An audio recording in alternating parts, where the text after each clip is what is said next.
value-based pricing, to touch on that one more time, if you're doing this custom every time, doesn't sitting down with a client or prospect, I guess, and saying, so what's this worth to you, kind of feel a little too fluid? How do you approach the value-based pricing?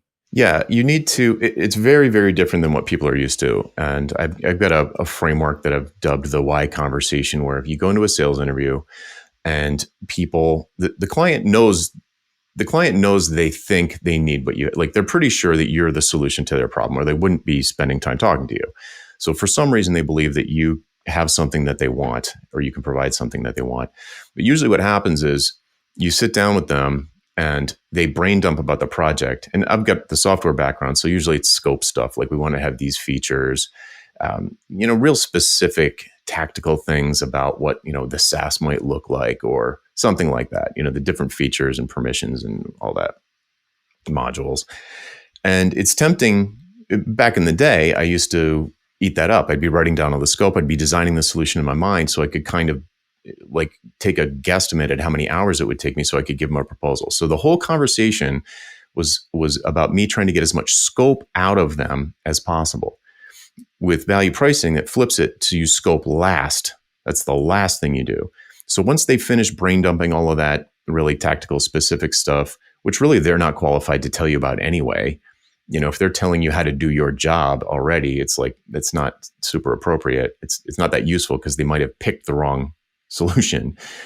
So then about 20 minutes in, they'll have exhausted everything they know. I've been taking a million notes, and I would say, man, this is great. I've got all of these notes. I'm excited about this.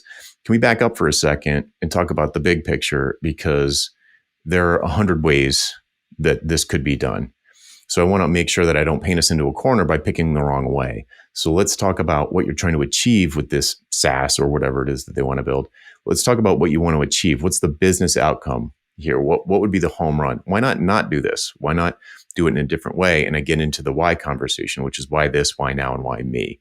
And I would ask a series of questions along those lines to find out, or at least I would encourage them, or kind of force them to convince me that doing this is the right thing to do to achieve their desired outcome. Then maybe there's I usually would say, why not just do it manually? You need this. You think you want this internal workflow solution. It's going to cost a fortune. It's going to take up tons of time, your employees' times for the next year. Why would you do that? Why not just hire 3 more admins to run the invoices faster? Why not do it in some other way? And eventually they'll convince me that software is really the right solution. And then I'd say, okay, why do it now? Why not wait? You've been thinking about this for 2 years. Why not wait 2 more years? And if they can give me a reasonable answer of why it's urgent for them to do it right now, I get excited, because that means that it's going to be higher value to them. They'll say something like, our biggest competitor is stealing our customers, or Amazon announced that they're going to come into our market. We feel like this window of opportunity is closing. That means that this client is going to be highly motivated. They're going to be highly engaged. That makes them way easier to work with, and it increases the value. So I want to hear that it's very urgent for a good reason. And then the last one, which is the hardest for people usually to get to bring themselves to ask, is, why would you hire someone expensive like me to do this? Why not get your cousin Vinny? Or, you told me you have web developers in-house. Why not have them do it? And they'll give you all these reasons once you get through the conversation why they do need an expert like you. They do need to do it right now. And it does need to be this. And if you've got all of that language from them, which you've been like writing down like crazy in your notepad, then the proposal writes itself. You can say, like, here are all the reasons that you convinced me to work with you. Here are all the reasons why you have no other option. And if you get to the end of that why conversation, and there's no clear business objective, you don't see a business case for them spending a ton of money with you, there's no urgency, I probably wouldn't even write a proposal at that point, because the client is just going to be pulling teeth. It's going to take forever to even attempt to close the deal. It'll probably never close. If it does, they'll try and negotiate down on the price. So I would just say, find out what a home run looks like, what that's probably worth to a business like this. It has to be this, it has to be now, and it has to be me, or at least someone like me. And then I can write a proposal, and I can say, all right, this is probably worth $1 million to them per year.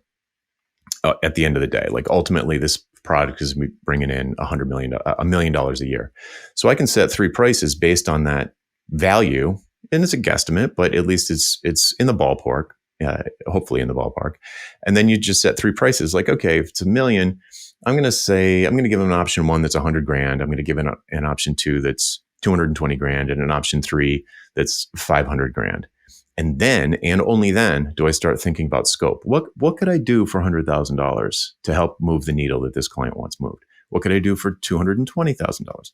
And if these numbers seem high, then chop a zero off. If they seem low, add a zero. But that's the idea. It's like, find out the value, set a price, and then decide a scope that would fit into that price. You'd be happy to do the scope for that amount of money.